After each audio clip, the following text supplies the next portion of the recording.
You're listening to Power Talk, Berkeley Electric Cooperative's official broadcast about the cooperative, our communities, and ways to use energy wisely. And now, let's join our hosts for today's episode. Good morning and welcome to Power Talk. I am Micah Ponce, the Communications and Media Specialist here at Berkeley Electric Cooperative, joined as always by Ms. Libby Roig, the Director of Marketing and Communications. Good morning, Micah. And today we have one of our favorite guests, even though she's one of our most reluctant guests. And for our YouTube viewers, we have a very quiet guest who is joining us today. So check us out on YouTube and see what we're talking about. He's very soft. Well, we're trying to get in turbo mode this morning, apparently. So I've got my coffee here, so hopefully we'll be able to ramp up and get the excitement started. But we do have a special guest in studio. Not very frequent, but we do. You know, we manage to pull her in every once in a while. She's so busy, it's hard to get her to break away. Yeah. It's Ms. Dana Jenkins, who is our public relations specialist. We got some sort of... Anyway, turbo mode, not engaged. Rest of the brain. I was trying to do a special sound effect. Or wait, oh, jeez. There we go. And we're off to just a stellar start this morning, folks. You know, pure professionals right here. One of these buttons will do it. Just keep pressing.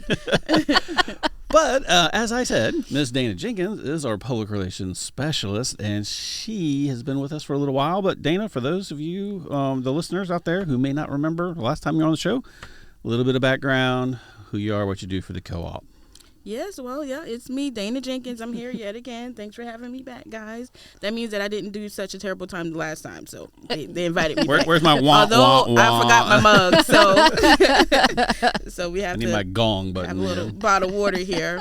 But yes, I'm Dana Jenkins, PR Specialist here at Berkeley Electric Co-op.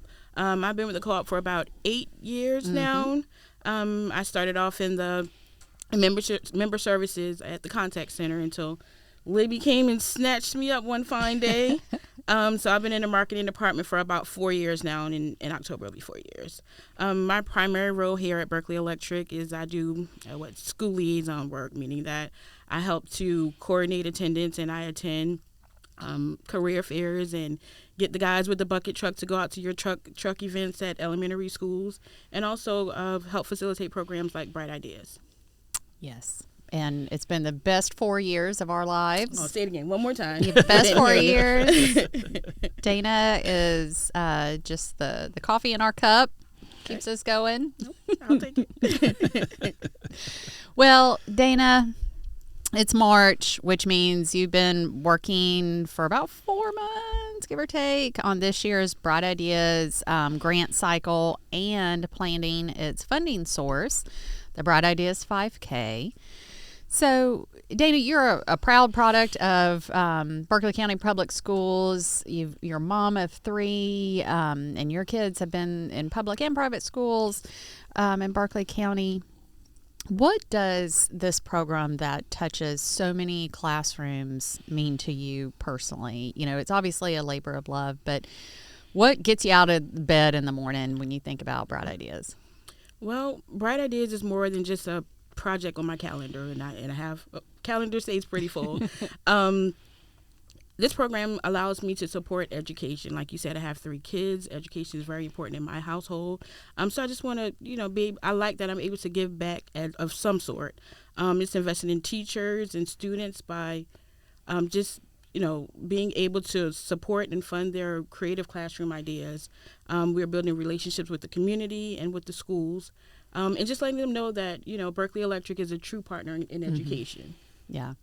And I don't think any of us started our careers in public relations, but, I started in journalism and would never have thought my career would have me working at a utility. Yeah. And in my mind, I guess that feels very different than what our day-to-day actually looks like. Yes. And the difference we get to make in the community through Bright Ideas and other outreach programs we have, and the fun we have doing it. It really feeds our souls, I think. my grandmother still doesn't understand. Like, I work at a utility company, but I'm in schools predominantly. So, yeah. But yeah, that's what we do here at Berkeley Electric. We just support education any way that we can. Yep. Well, you mentioned the Bright Ideas 5K, and that's going to be set for Saturday, April 25th this year. And it's going to be a special anniversary. Bright Ideas 5K turns 5 this year. It's our 5th anniversary edition. And in that time, I mean, you were talking about helping out the teachers, and we've raised almost $200,000 over those 5 years to enhance K through 12 classrooms in the Lowcountry. So, we had mentioned, funding those projects. So the money that is used from the 5K is to fund projects that aren't normally covered by traditional sources of funding through the school. Mm-hmm. So these are the extras that the teachers want to do to make those connections and bring unique learning experiences to the classroom. And through the 5K and this almost $200,000 that we've raised, we've been able to fund a lot of those teachers' dreams and hopefully make the students' lives a little bit more interesting and improve the workforce in Berkeley County. And hopefully one day they might be sitting across from this table talking to us. Yes. Hopefully not me. I'll be gone by then. No, don't here forever. But I mean, so there's a lot of 5Ks out there. What does the Bright Ideas 5K bring to the table? What makes it unique and special? Well, let's just start with the location. It's at Cypress Gardens, and Cypress Gardens is just beautiful in itself. And we are the only 5K that's held at Cypress Gardens, so that's very unique. And shout out to the team at Cypress Gardens. Yes. They are the bomb. We love working with them and really are happy to have that relationship. And we strive to nurture that relationship as much as we can. Yes, they definitely support us in a big way, and we appreciate everything that they do. And then the course, our mapping GIS department, they mapped out the course for us about, 2 years ago? 3 now? Yeah, I think it's 3 years. Yeah, because we had the course, but then we had to go through the certification process. So, we're a nationally certified course, exactly 3.1 miles for all you serious, racers or runners or participants out there. We are certified. And it's also a mixed terrain. We have, pavement, trail, boardwalk, crushed gravel, and of course we have the swamp. Maybe a few gators, or if not, we have the stuffed gator for you. But yeah, mosquitoes, birds, the early morning flowers. Peacock with the loud. That thing scares me. Kevin the peacock. Oh, okay. Yeah, if you haven't had coffee that morning when it's 5 a.m. and it's dark and we're out there getting set up, he'll get you going. Kevin will get your heart started for you. But and even though it's mixed terrain, if you're a serious runner, which I am not, I jog reluctantly, I think. But the folks who finish first at this course, I don't know how they do it, but they will kill this thing in like 18 minutes. Yeah. And I mean, there are routes, and it when we say mixed terrain, routes and boardwalks. As a matter of fact, we spent a little bit of time out there. Working on the boardwalk section, and Micah personally, trying to. You're scaring the people. Let's not talk about the routes too much. Well, for like you said, it is mixed terrain, but we do all that we can to make sure that the trail is safe. We go out there and we mark the routes. So we haven't had any injuries that we caused yet. No permanent urgent. Permanent. It's a little soreness, or little. It's a wonderful course, but it blows my mind as someone who does run regularly how fast they can finish it, because it's not just straight pavement and a straight ahead. It winds through the swamp and flat for the most part. There is one little tiny incline on the back side of the course, but other than that, pretty flat running. So I mean, it's pretty quick, and there's a lot of pavement and a lot of, like you said, crushed gravel, but it's nice and flat, and you're able to make up the time that you might slow down a little bit going through the woods. But you've got to enjoy the swamp. Yes. You got to get the real feel for being out there in the swamp. Yeah, you will not be bored on our course. No. This is true. And we also have a custom designed T-shirt and high quality finisher metal designed by yours truly, Mr. Micah Ponce. Where's the applause button? Oh, you can find the applause button when it's for you. No, Micah, talk about a labor of love. Micah has been designing our T-shirt and this is some serious hardware, Yes. these finisher medals. They're what, 3 inches? 3.5. Yeah. 3.5? Don't forget 3.5. I mean, they're heavy, you know, stretch out your neck before you put it on there. But Micah every year comes up with a completely new design. Yes. That the T-shirt and the medal are complementary. They go together. Mm-hmm. Yeah, it's just one of the ways we try to make the race a little bit more unique, you know, and there's nothing wrong with the way that most 5Ks do it, but it's usually the logo is on the medal, logos on the shirt, and that's all you get. Well, we try to showcase a little bit of Cypress Gardens, you know, some of the things you can find at Cypress Gardens. We've had the Patriot Bridge in there before from the movies, movie fame of the Patriot. Last year we featured the fact that the Notebook was filmed out there, and Cypress Garden, of course, is famous for its boat rides, and so we had the boats on there. So every year we try to find something that represents the beauty of the Cypress Gardens and gives you a reason to keep coming back every year. That way you get a new T-shirt and a new medal every year you can add to your collection. Yes. And we always feature Boss, the alligator. So he shows up in some way on every medal. On the medal, on the T-shirt, he's around somewhere. And of course, the grant winners are there. They're presented with their check at the 5K every year. So, you know, and they're cheering on athletes. But, you know, this 5K is for them. It's for our teachers, for our grant winners. So they're there, they're present, you know, cheering the races on at the start line and, you know, being presented with their check to conclude the race. And a lot of them actually participate. Yeah. I mean, we have a lot of the grant recipients take part in the race, and they bring their student run clubs in a lot of cases too. So, I mean, we've had different schools out there with run clubs. So we've got youngins and old ones. I think this year so far 3 different schools have reached out to me about their run club. So that's exciting for them.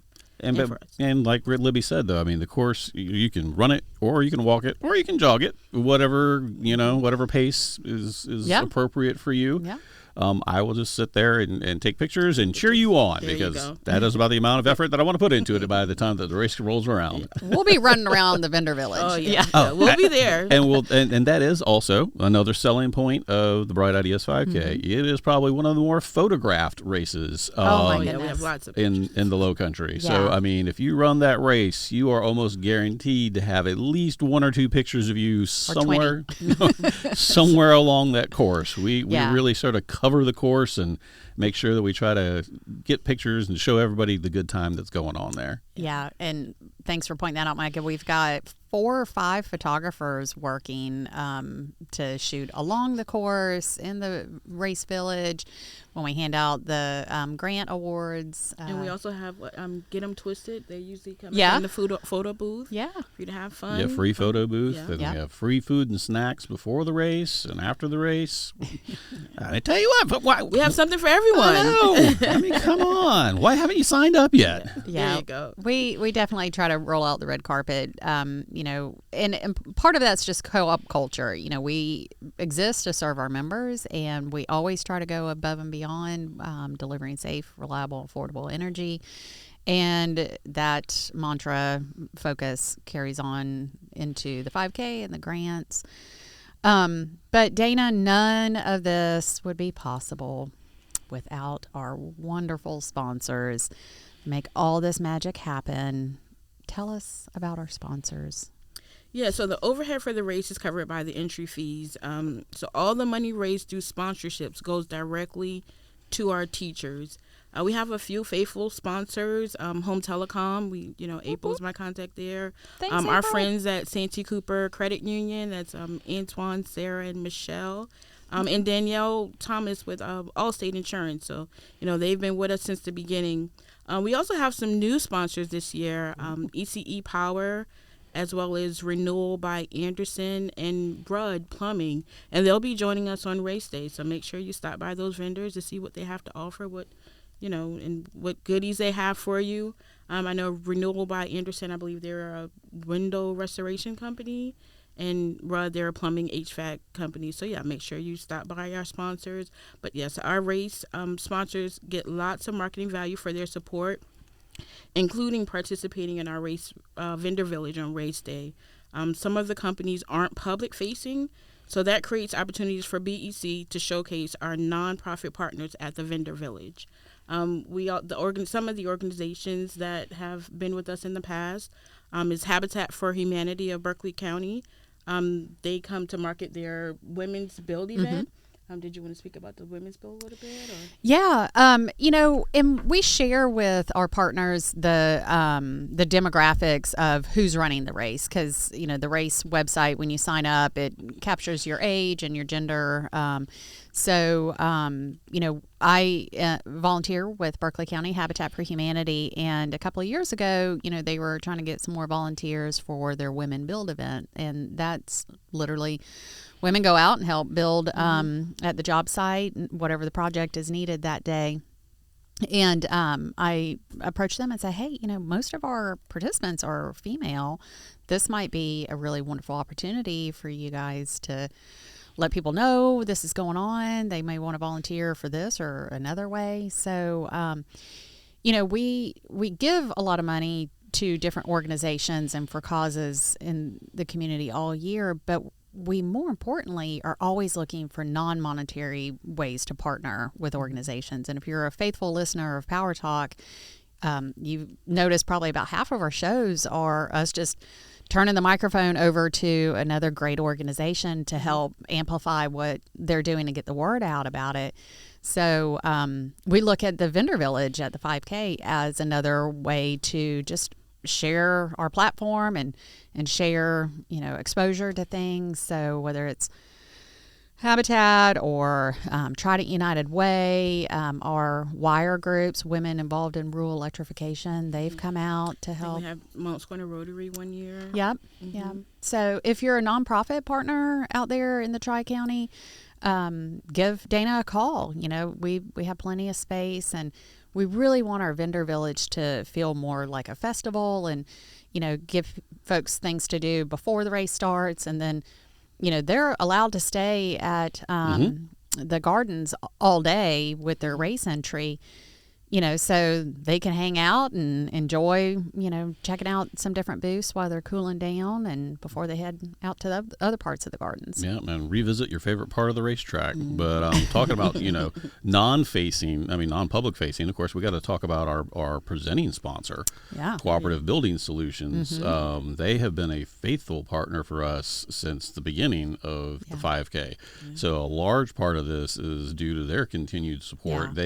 They came out where are they headquartered? They're not headquartered locally, right? In Missouri. In Missouri. Yeah. And they make the trip out every year to be there on hand for the 5K. They came the first year and they fell in love, and they've been coming back, and we certainly appreciate everything they've done for making the Bright Ideas 5K possible for us as a vehicle to help our communities. Yeah, this is correct. Yeah, we would not be able to do this without our title sponsor and race bib sponsor, Cooperative Building Solutions. Yep. And we've got, a whole host of folks who are out there supporting us and supporting their communities. So we thank everybody who does come out there. And like we said, this year 5K is going to be on Saturday, April 25th at Cypress Gardens. And it's our 5th anniversary, in case you missed it. 5K, 5 years. That's going to be something special. Yeah. Oh, yeah. We should have moved it to the May 5th. Yeah. No, we can't do May. Yeah, too many other races going on there. So, But, we talk about the race, but the Bright Ideas Education Grant Program has been going on longer than that 5 years, correct? Yes. Okay. So this was a little before my time, but the co-op used to raise... Not mine. Micah still has nightmares. Exactly, yeah. Smell the cooking grease. So from what I've heard, the co-op used to raise money for the grant program by selling concessions at community events, such as Shucking in the Park and Celebrate the Season. But of course, when the pandemic, COVID-19 happened in 2020, that canceled all public events. So we had to figure out a way to still, keep the grant going and raise money. What was the name of the wagon? The Weenie Wagon. The Weenie Wagon. Y'all, if anybody listening has ever worked in a restaurant or done food service, that's a tough way to raise money. And we used to, you have to carry everything out there, set up the grills, the deep fryers. It was all volunteer. Yep, ice down all the drinks, and then you're out there. You're out there a couple hours before, during, and then a couple hours after to shut down and take everything away. And yeah, I mean, it was a labor of love, but we didn't, in terms of revenue and raising funds to help the community. The 5K has turned out to be a much better option in terms of raising money, and like you said, not quite as smoky and greasy smelling. And it's a short day. I mean, we just we go out there early, and we're usually on we're the done road by noon. by noon. Yeah. But the big thing is that we went from funding $7,000 to $8,000 a year in grants to $50,000. Yeah, Dana did. It's a team effort. She's a boss like that. Give me your money. So we're just making a much bigger difference in the community. So, And the race and the grant program help promote each other. So, a teacher may not be aware of the 5K, but she may have written a grant and gotten some funding for her classroom.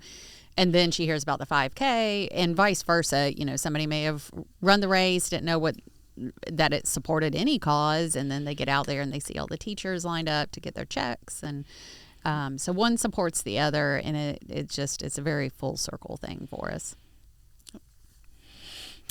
So speaking of marketing, each December the 5K sponsors a wish list giveaway for our teachers to help promote, the grant cycle opening in January, sponsorships, being accepted, and race signups, obviously, all starting first of the year. But Dana, you went out to one of our schools to deliver wish list items to one of the teachers, and got to see one of our grants in action at Miracle Academy. Tell us about that moment and how that went.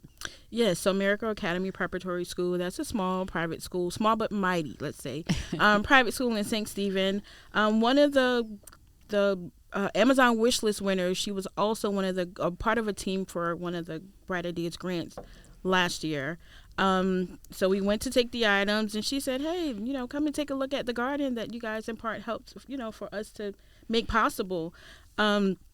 So they had the most beautiful collards. They had just harvested the cabbage, so we didn't get a chance to look at that. But just being able to see, the grant idea, their grant idea, like in fruition, and also just looking at the kids just being excited about their garden and their crops and talking about, watering it.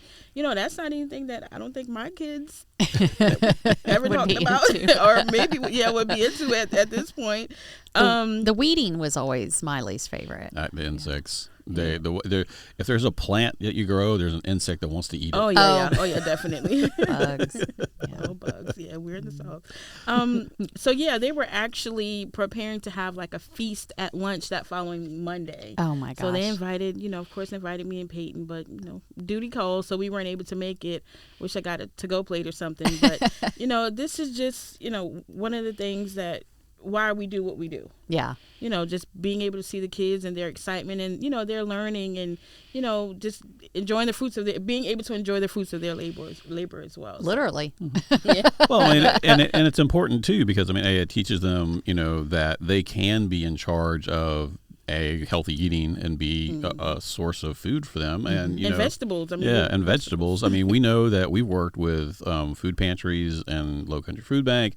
So we've heard that, there are large parts of Berkeley County that are food deserts and, don't have ready access to healthy food.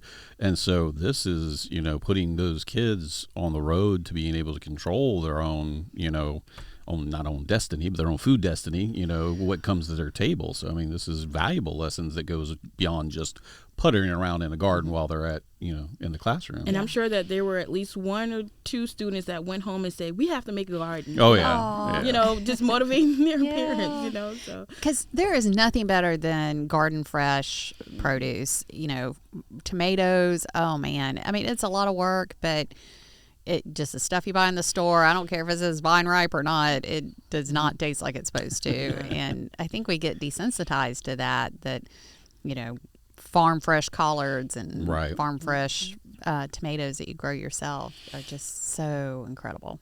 Yeah, so I'm just hoping that they win again this year, and we can catch a good meal. It's sort of similar to one of our first grants that we did for Charleston Collegiate, where they did.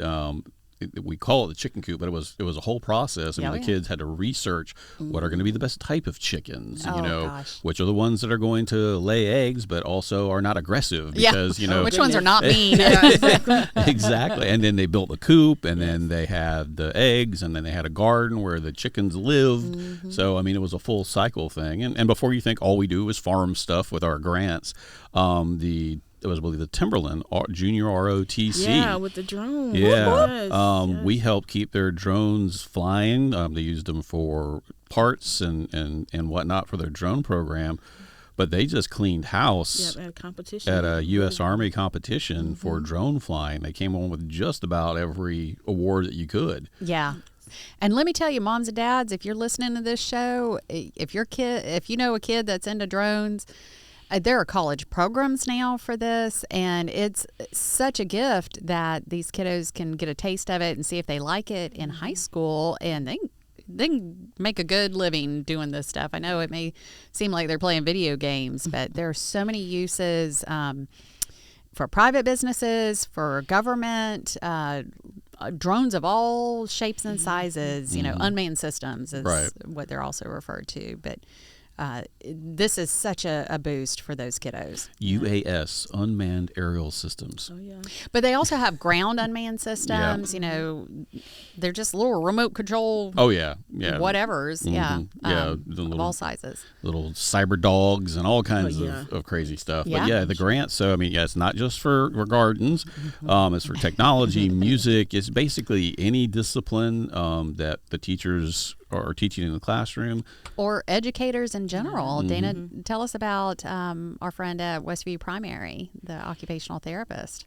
Oh, yeah, because she was on our podcast. Last year. Her name escapes me right now, but her grant was to buy sensory equipment for students who needed some support to be in their best learning mode, and so it's educators of all shapes and sizes, not just teachers in the classroom.